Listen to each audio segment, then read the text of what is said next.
पान वाले को चूना। अकबर बीरबल की कहानी। एक बार बादशाह अकबर को पान की तलब हुई। उन्होंने अपने एक खास पान वाले को पौन लगाने के लिए कहा। उसने पान बनाकर बादशाह को दे दिया। बादशाह ने चुपचाप पान खाया और उस पान वाले को अगले दिन आधा किलो चूना दरबार में लेकर आने को कहा।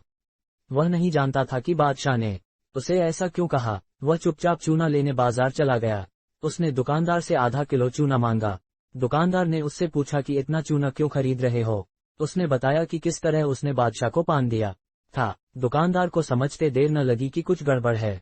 उसने पान वाले को समझाया कि दरबार में चूना लेकर जाने से पहले बहुत सारा घी पीकर जाना। उसने सलाह मानकर वैसा ही किया और दरबार में जाने से पहले खूब सारा घी पी लिया। दरबार में पहुंचने पर बादशाह ने उसे सारा चूना खाने को कहा। वह हैरान रह गया। उसे उम्मीद न थी कि बादशाह ने उसे चूना इसलिए मंगवाया था, लेकिन वह तो इसके लिए तैयार था, इसलिए उसने सारा चूना खा लिया। इसके बावजूद उसे कुछ नहीं हुआ तो बादशाह ने उससे कारण जानना चाहा। उसने अपनी और दुकानदार की बातचीत के बारे में बादशाह को बता दिया। अब बादशाह उस व्यक्ति से मिलने को उतावले हो रहे थे जिसने उनके मन की बात को पहले ही जान लिया था। बादशाह ने हुक्म दिया कि उस दुकानदार को अगले दिन दरबार में हाजिर किया जाए। अगले दिन उस दुकानदार को दरबार में लाया गया। बादशाह ने उससे पूछा कि वह उनके मन की बात को कैसे समझ गया।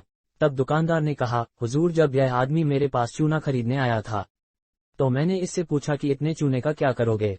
मुझे इसने बताया कि इसने आपको पान बनाकर खिलाया और फिर आपने उसे चूना लाने का हुक्म दिया।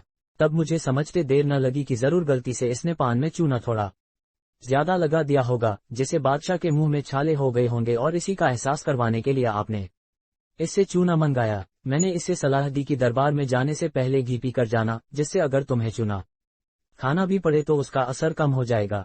यह दुकानदार और कोई नहीं बीरबल ही थे।